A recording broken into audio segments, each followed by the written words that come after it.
Sermón sobre la misericordia de Dios del santo cura de Ars.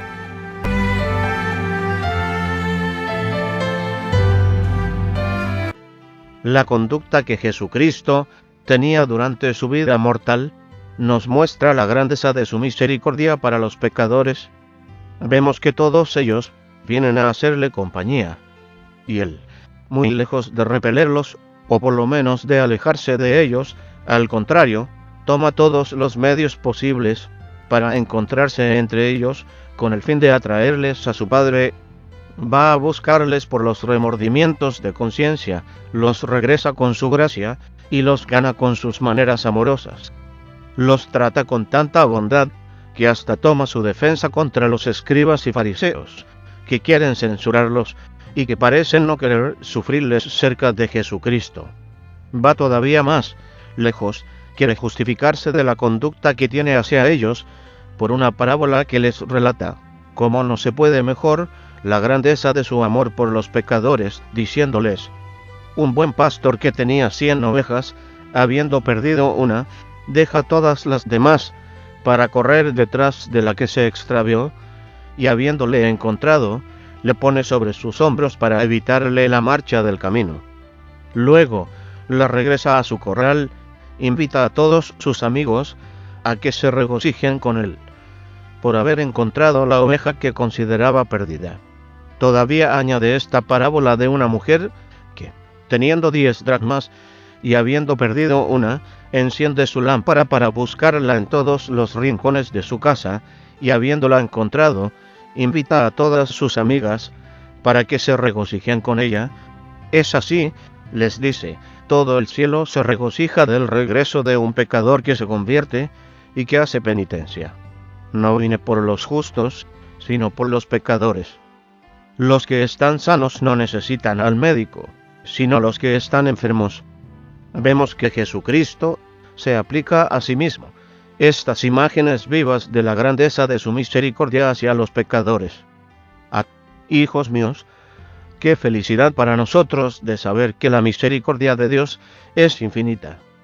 Qué intenso deseo no deberíamos sentir nacer en nosotros de ir a echarnos a los pies de un Dios que nos recibirá con tanta alegría.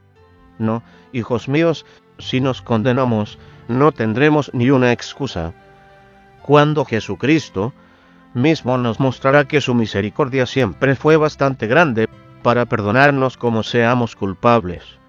Y para que se hagan una idea, hoy voy a mostrarles primero la grandeza de la misericordia de Dios hacia el pecador. Segundo, lo que debemos hacer de nuestra parte para merecer la felicidad de obtener la... Primero, sí, hijos míos, todo es reconfortante, todo es atrayente en la conducta que Dios tiene para nosotros. Aunque muy culpables, su paciencia nos espera, su amor nos invita a salir del pecado, para volver a él. Su misericordia nos recibe entre sus brazos. Por la paciencia, el profeta Isaías nos dice que el Señor nos espera para hacernos misericordia. Además, no tenemos pecado del que no merecemos ser castigados. Nada, nos dice, más el castigo es debido al pecado. Tan pronto como el hombre se rebeló contra Dios, todas las criaturas piden venganza, diciendo: Señor, ¿quieres que vayamos a matar a ese pecador que te ultrajo? ¿Quieres, le dice el mar, que lo engulla en mis abismos? La tierra le dice: Señor, que abra mis entrañas para hacer descender a todo viviente en los infiernos. El aire le dice: Señor, autorizas que yo lo sofoque. El fuego le dice: por favor, déjame quemarlo. Y así, todas las demás criaturas piden venganza a grandes gritos. El trueno y los relámpagos van hasta el trono de Jesucristo para pedirle el poder de aplastarlo y de devorarlo. Pero no, repite este buen Jesús, déjenlo sobre la tierra hasta el momento que mi Padre decida. Posiblemente tendré la felicidad de verle convertido. Si este pecador se extravía más, este tierno Padre derrama lágrimas y no deja de perseguirlo con su gracia, originando en él violentos remordimientos de conciencia. Oh Dios de las misericordias, exclama San Agustín, todavía pecador me alejaba de ti, siempre cada vez más mis pasos y todos mis actos eran como tantas nuevas caídas en el mal, mis pasiones se encendían todavía más, y sin embargo, tenías paciencia y me esperabas. Oh, paciencia de mi Dios. Hace tantos años te ofendo, y todavía no me castigas. ¿De dónde puede venir este largo retraso? Por desgracia. Señor, es que querías que me convirtiera y que yo retornara a ti por la penitencia. Es muy posible, hijos míos, que a pesar del deseo que el buen Dios tiene de salvarnos, nos perdamos tan voluntariamente. Sí, hijos míos, si queremos recorrer las diferentes edades del mundo, vemos por todas partes la tierra cubierta de las misericordias del Señor y los hombres envueltos con sus beneficios. No, hijos míos, no es el pecador quien vuelve a Dios para pedirle perdón, sino Dios mismo, quien va tras del pecador y lo hace volver a él. ¿Quieren un bello ejemplo? Vean cómo se comportó con Adán después de su pecado, en lugar de castigarlo como lo merecía, por esta rebelión contra su Creador, el que le había concedido tantos privilegios, el que le había adornado de tantas gracias, destinado a un fin tan feliz, que era ser su amigo y no morir jamás. Adán, después de su pecado, huye de la presencia de Dios, pero el Señor, como un padre desolado que perdió a su hijo, corre a buscarle y lo llama como llorando. Adán, Adán, ¿dónde estás? Porque evitas la presencia de tu Creador. Tiene tantos deseos de perdonarlo que apenas le da el tiempo de pedir perdón. Ya le anuncia que lo perdona y que le enviará a su hijo, que nacerá de una virgen y compensará la pérdida que el pecado le hizo a él y a todos sus descendientes, y que esta reparación se haría de manera admirable. En efecto, hijos míos, sin el pecado de Adán, jamás habríamos tenido la felicidad de tener a Jesucristo como Salvador, de recibirle en la Santa Comunión o incluso tenerlo en nuestras iglesias. Durante tantos siglos que el Padre Eterno permaneció sin enviar a su Hijo sobre la tierra, no dejó de renovar estas consoladoras promesas por boca de sus patriarcas y de sus profetas. Oh caridad, que eres grande para los pecadores. Ven, hijos míos, la bondad de Dios para el pecador, todavía podremos desesperar de nuestro perdón, ya que el Señor demuestra tanto el deseo de perdonarnos. Si nos quedamos en el pecado, es realmente nuestra propia culpa. Ven la manera en la que se comportó hacia Caín. Después de que había matado a su hermano, él va a encontrarlo para hacerlo volver en sí mismo, con el fin de poder perdonarlo, porque necesariamente hay que pedirle perdón si queremos que nos lo dé. A mi Dios es demasiado. Caín, Caín, ¿qué has hecho? Pídeme perdón para que pueda perdonarte. Caín no quiere, desespera de su salvación, se endurece en su pecado. Sin embargo, vemos que el buen Dios lo dejó mucho tiempo sobre la tierra para darle el tiempo de convertirse, si él hubiera querido. Todavía vean su misericordia hacia el mundo, cuando los crímenes de los hombres habían cubierto la tierra y la habían empapado con el jugo de infames pasiones. El Señor se vio forzado a castigarlos, pero antes de llegar a la ejecución, qué de precauciones, qué de advertencias, qué de retrasos. Los amenaza durante mucho tiempo antes de castigarlos, con el fin de tocarlos y de hacerlos volver en sí mismos. Viendo que sus crímenes iban siempre en aumento, les envió a Noé, a quien mandó construir una arca y dedicar 100 años, y decir a todos los que preguntaran por qué hacía esa construcción, que era el Señor quien iba a destruir el mundo entero por un diluvio universal. Pero que, si quisieran convertirse y hacer penitencia, cambiaría su sentencia. Pero por fin, viendo que todas estas advertencias no servían de nada, que se burlaban de sus amenazas, se vio forzado a castigarlos. Sin embargo, vemos que el Señor dice que se arrepentía de haberlos creado, lo que nos muestra la grandeza de su misericordia. Es como si hubiera dicho: preferiría no haberles creado que verme forzado a castigarles. Díganme, hijos míos, con todo lo Dios que es, podía llevar más lejos su misericordia. Hijos míos, así es como espera a los pecadores a la penitencia, y los invita por los movimientos interiores de su gracia y por la voz de sus ministros. Todavía vean cómo se comporta hacia Nínive, esta gran ciudad pecadora.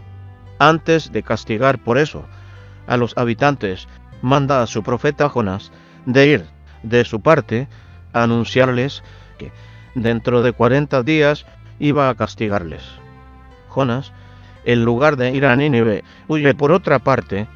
Él quiere atravesar el mar, pero muy lejos de dejar a los ninivitas sin previo aviso antes de castigarlos, Dios hace un milagro para conservar a su profeta durante 3 días y 3 noches en el vientre de una ballena, que al cabo de 3 días le vomita sobre la tierra. Entonces el Señor le dice a Jonás: ve a anunciar a la gran ciudad de Nínive que dentro de 40 días perecerá. No les da ninguna condición. El profeta, habiéndose ido, anunció en Nínive que dentro de 40 días iba a perecer. Ante esta noticia, todos se entregan a la penitencia y a las lágrimas, desde el campesino hasta el rey. ¿Quién sabe?, les dice el rey, si el Señor todavía no tendrá lástima de nosotros. El Señor, viéndolos recurrir a la penitencia, parecía regocijarse por tener el placer de perdonarlos. Jonás, que veía el plazo terminado para castigarlos, se retiró fuera de la ciudad con el fin de esperar a que el fuego del cielo cayera sobre ella. Viendo que no caía: Señor, exclama Jonás, ¿me vas a hacer pasar por un falso profeta? Permíteme mejor morir. Yo sé bien que eres demasiado bueno, pides solo perdonar. ¿Y qué? Jonás, dijo el Señor, ¿querías que hiciera perecer a tantas personas que se humillaron delante de mí? No, Jonás, no tendría el coraje. Al contrario, les amaré y los conservaré. Aquí es precisamente, hijos míos, la conducta que Jesucristo tiene respecto a nosotros. Algunas veces parece querer castigarnos sin misericordia. Al menor arrepentimiento, nos perdona y nos devuelve su amistad. Vean lo que hizo cuando quiso hacer bajar el fuego del cielo sobre Sodoma, Gomorra y las ciudades próximas. Parecía no poder resolverse sin consultar a su siervo Abraham, como para saber lo que debía hacer. Abraham, dice el Señor, los crímenes de Sodoma y de Gomorra subieron hasta mi trono, no puedo soportarlos más. Les haré perecer por el fuego del cielo. Pero, Señor, dice Abraham, ¿vas a castigar a los justos con los pecadores? No, le dice el Señor. Y bien, le dice Abraham, si hubiera 30 personas justas en Sodoma, ¿les castigarías? Señor, no, dice, si encuentro 30, perdonaré a toda la ciudad en favor de los justos. Fue hasta 10, por desgracia. Cosa extraña, en una ciudad tan grande, no hubo 10 justos. Ustedes ven que el Señor parecía complacerse en consultar a su siervo con lo que había que hacer. Viéndose forzado a castigarlos, envió rápidamente a un ángel a decir a Lot de salir él y toda su familia, con el fin de no castigarlos con los culpables. Mi Dios, qué paciencia, qué de retrasos antes de llegar a la ejecución. ¿Quieren saber cuál es el pecado que forzó al Señor a hacer caer sobre la tierra tantos castigos? Por desgracia, es ese maldito pecado de impureza del que la tierra fue totalmente cubierta. ¿Quieren ver cómo Dios es tardo a castigar? Vean lo que hizo para castigar Jericó. Le ordenó a Josué hacer llevar el arca de la alianza, que era un instrumento que mostraba la grandeza de la misericordia del Señor. Quiso que fuera llevada por los sacerdotes, que eran los depositarios de sus misericordias. Ordenó hacer durante 7 días la vuelta alrededor de las murallas de la ciudad, haciendo tocar las mismas trompetas de las que se servía para anunciar el año del jubileo, que era un año de reconciliación y de perdón. Sin embargo, vemos que estas mismas trompetas que les anunciaban su perdón hicieron derribar las paredes de la ciudad para mostrarnos que si no queremos sacar provecho de las gracias que el buen Dios quiere concedernos, nos volvemos más culpables, pero que si tenemos la felicidad de convertirnos, sentimos una alegría muy grande cuando nos dice que viene más prontamente a concedernos nuestro perdón que una madre retirando a su hijo del fuego. Acabamos de ver, hijos míos, que desde el comienzo del mundo hasta la llegada del Mesías es solo misericordia, que gracia y que beneficios. Sin embargo, podemos decir que, bajo la ley de la gracia, los beneficios de los que colmó el mundo son todavía mucho más abundantes y mucho más preciosos. Qué misericordia en la persona del Padre Eterno de tener solo un hijo, y de consentir en hacerle perder la vida para salvarnos a todos. Por desgracia, hijos míos, si recorremos toda la pasión de Jesucristo, con un corazón agradecido, que de lágrimas no verteríamos, viendo al tierno Jesús en su pesebre y el resto, vemos que la misericordia del Padre no puede ir más lejos, ya que teniendo solo un hijo, lo sacrifica para salvarnos, este hijo, que es todo lo que tiene de más caro. Pero si consideramos el amor del hijo, ¿qué diremos? Consciente tan voluntariamente a sufrir tantos tormentos y la misma muerte para proporcionarnos la felicidad del cielo, por desgracia, hijos míos, que no hizo por nosotros durante los días de su vida mortal. No contento de llamarnos a Él por su gracia y de darnos todos los medios para santificarnos, ve cómo corre tras sus ovejas descarriadas, vean cómo recorre las ciudades y las campiñas para buscarlos y devolverlos al lugar de su misericordia, vean cómo deja a sus apóstoles para ir a esperar a la samaritana cerca del pozo de Jacob, donde sabía que vendría, él mismo la previene, comienza a hablarle, con el fin de que su lenguaje lleno de dulzura, unido con su gracia, la toque y la consuele, le pide agua para beber, con el fin de que ella misma le pida algo mucho más precioso, que es su gracia. Estuvo tan contento de haber ganado esta alma que cuando sus apóstoles le rogaron que tomara alimento, no, les dice, parecía decirles, no pienso en el alimento del cuerpo, tengo tanta alegría de haberle ganado una alma a mi Padre. Véalo en la casa de Simón, el leproso. No es para comer allí, que él va, pero sabía que vendría una Magdalena pecadora. Aquí está, hijos míos, lo que le conduce a este festín. Considere la alegría que muestra en su rostro, viendo a la Magdalena a sus pies, que los riega con sus lágrimas y que los seca con sus cabellos durante todo el tiempo de la comida, pero el Salvador, por su parte, le corresponde bien. Vacía a manos llenas su gracia en su corazón. Vean cómo toma su defensa contra los que se escandalizan con eso. Va tan lejos que no contento de perdonarle todos sus pecados, expulsando a los 7 demonios que tenía en su corazón, todavía quiere elegirle como una de sus esposas. Quiere que lo acompañe en todo el curso de su pasión y que, en el mundo donde este evangelio será predicado, se cuente lo que acaba de hacer respecto a ella. No quiere hablar de sus pecados, porque ya son totalmente perdonados por la aplicación de su sangre adorable, que él debe difundirse. Véalo tomar el camino de Cafarnaum para ir a encontrar a otro pecador en su banquillo. Era San Mateo. Es para hacerlo celoso apóstol. Pregúntenle por qué toma el camino de Jericó, les dirá que hay un hombre nombrado Zaqueo que es considerado un pecador público y que él quiere ver si puede salvarlo. Con el fin de hacerlo un perfecto penitente, hace como un buen padre que perdió a su hijo, le llama. Zaqueo le grita, desciende, porque es en tu casa donde quiero hospedarme hoy, si tú estás de acuerdo. Es como si le dijera a Zaqueo, deje ese orgullo y ese afecto a los bienes de este mundo. Desciende, es decir, escoge la humildad y la pobreza para darlo a entender bien, dice a todos los que estaban con él. Esta casa recibe hoy la salvación. Oh mi Dios, que tu misericordia es grande para los pecadores, Todavía pregúntenle por qué ha pasado a esa plaza pública. Les dirá, es que espero a esa mujer adúltera a la que se debe traer para hacerla lapidar, y yo voy a tomar su defensa contra sus enemigos, a conmoverla y a convertirla. Ven a este tierno Salvador cerca de esta mujer, cómo se comporta, cómo toma su defensa, que la ve totalmente rodeada de esa multitud que esperaba solo la señal para matarla.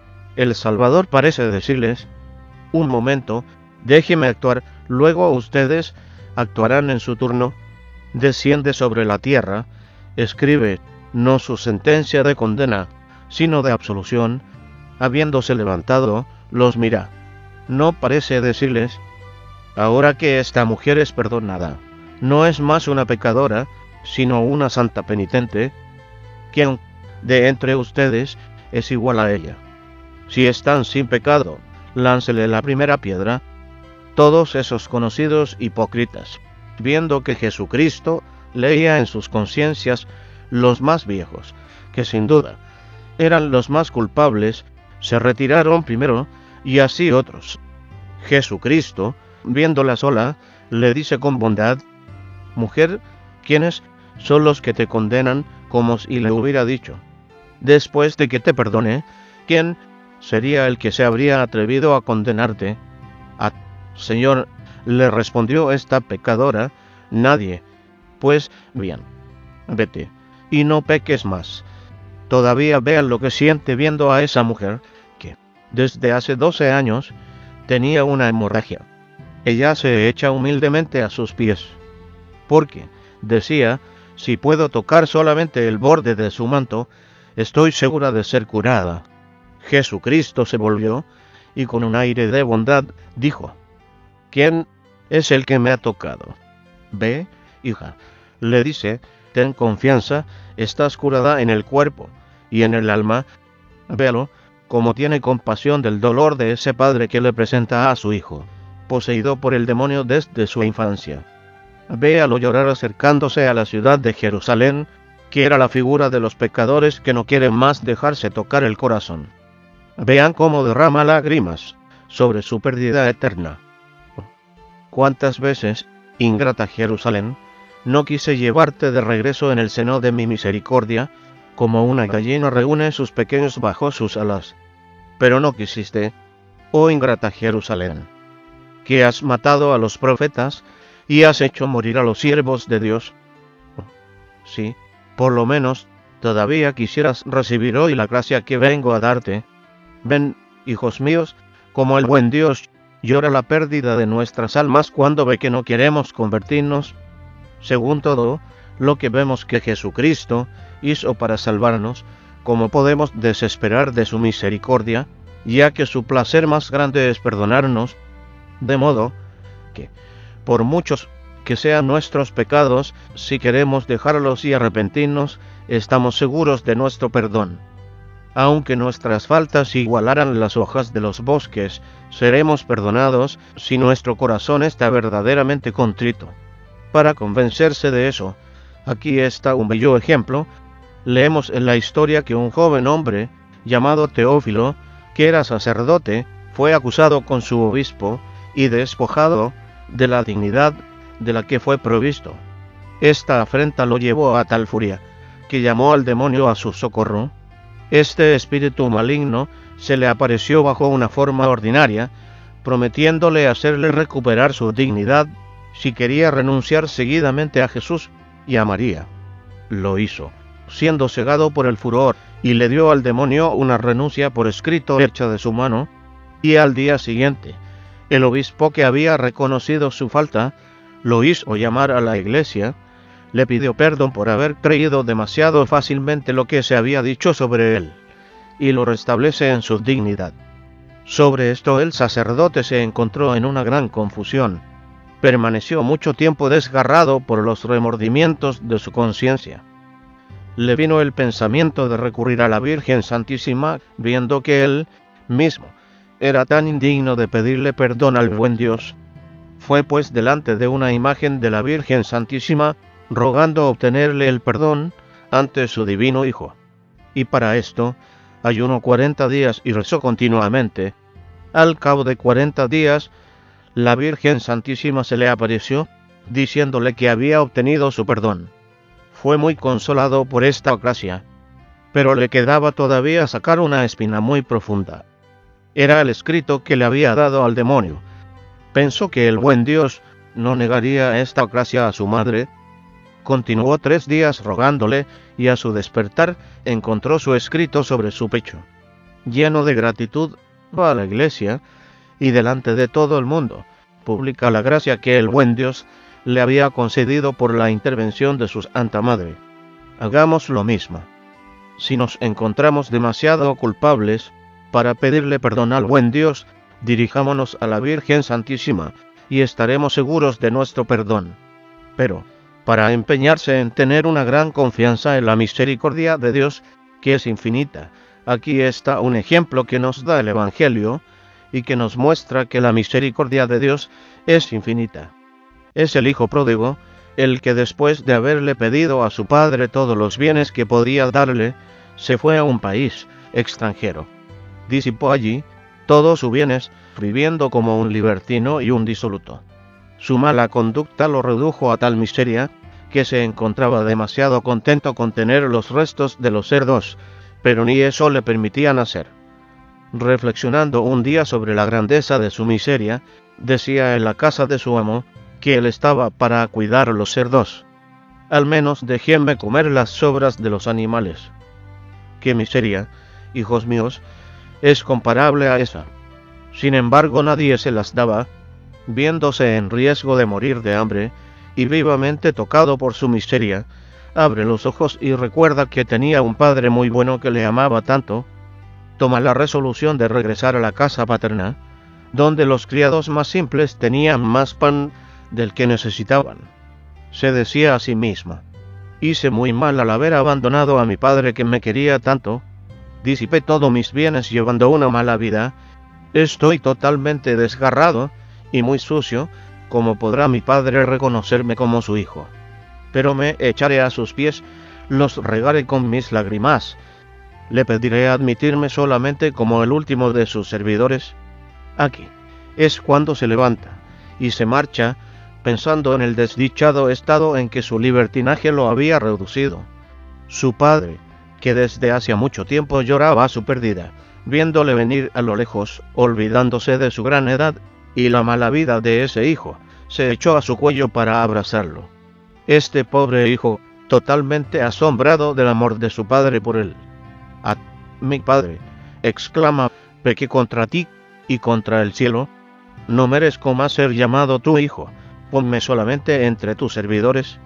«No, no, mi hijo», grita el padre, todo lleno de alegría de tener la felicidad de encontrar a su hijo, al que consideraba perdido.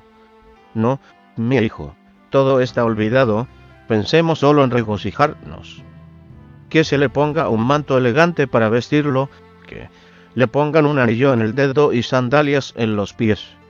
Maten al becerro cebado y regocíjese, porque mi hijo había muerto y ha resucitado, estuvo perdido y ha sido encontrado». Bella figura, hijos míos, de la grandeza de la misericordia de Dios por los pecadores más miserables. En efecto, tan pronto como tenemos la desgracia de pecar, nos alejamos de Dios y nos reducimos, siguiendo nuestras pasiones, a un estado más miserable que el del cerdo, que es de los animales más sucios. Oh mi Dios, que el pecado es algo horrible. ¿Cómo podemos cometerlo? Pero con todo lo miserables que somos, tan pronto como tomamos la resolución de convertirnos a la primera prueba de conversión, las entrañas de su misericordia son tocadas por la compasión. Este tierno Salvador corre, por su gracia, por delante de los pecadores, los abraza favoreciéndolos con los consuelos más deliciosos. En efecto, un pecador nunca siente más placer que en el momento cuando deja el pecado para consagrársele al buen Dios. Le parece que nada podrá pararlo, ni oración ni penitencia. Nada le parece demasiado duro. Oh momento delicioso, que estaríamos encantados si tuviéramos la felicidad de comprenderlo, pero por desgracia. No correspondemos a la gracia, y entonces estos momentos felices desaparecen. Jesucristo le dice al pecador por boca de sus ministros que se revista a este cristiano que es converso de su ropa elegante que es la gracia del bautismo que perdió, que se le revista de Jesucristo, de su justicia, de sus virtudes y de todos sus méritos. Aquí está, hijos míos, la manera en la que Jesucristo nos trata cuando tenemos la felicidad de dejar el pecado para consagrárnosle.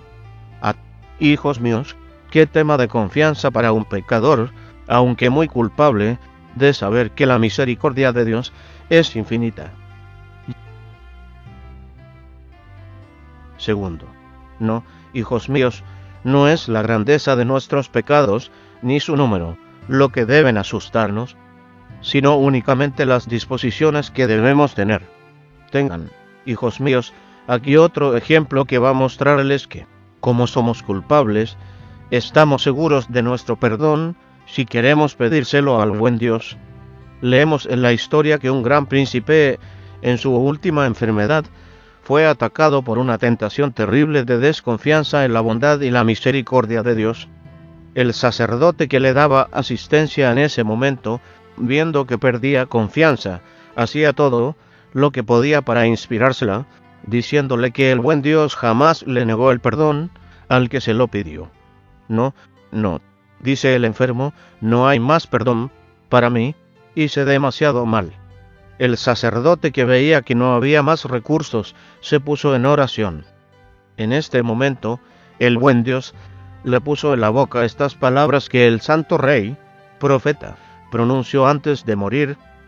Príncipe le dice, escuche al profeta penitente, tú eres pecador como él, di sinceramente como él, Señor, ten misericordia de mí, porque mis pecados son muy grandes, y precisamente es la grandeza de mis pecados la que será el motivo que te comprometerá en perdonarme. A estas palabras, el príncipe volvió como de un sueño profundo, se para un momento totalmente transportado por la alegría, y dando un profundo suspiro, Señor, es para mí que estas palabras han sido pronunciadas. Sí, mi Dios, es precisamente porque he hecho mucho mal que tú tendrás piedad de mí. Se confiesa y recibe todos los sacramentos derramando torrentes de lágrimas. Hace con alegría el ofrecimiento de su vida y muere teniendo entre las manos su crucifijo que baña con sus lágrimas. En efecto, hijos míos, que son nuestros pecados, si los comparamos con la misericordia de Dios, son una semilla de nabo delante de una montaña.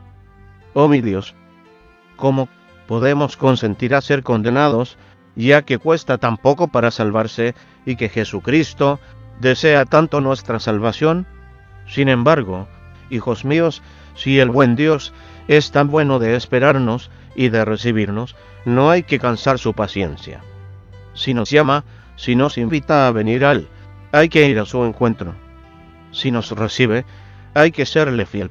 Por desgracia, hijos míos, posiblemente hace más de 5 o 6 años que el buen Dios nos llama porque permanecemos con nuestros pecados. Siempre está presente para ofrecernos su gracia, ¿por qué no dejar el pecado? En efecto, hijos míos, San Ambrosio nos dice, el buen Dios, con todo lo bueno y todo lo misericordioso que es, jamás nos perdona si no le pedimos perdón, si no unimos nuestra voluntad a la de Jesucristo. Pero ¿cuál voluntad, hijos míos, es la que Dios pide de nosotros? Aquí está. Es una voluntad que corresponda a las santas diligencias de su misericordia, que nos haga decir como San Pablo. Ya han oído decir cuáles fueron mi conducta y mis acciones antes de que Dios me diera la gracia de convertirme.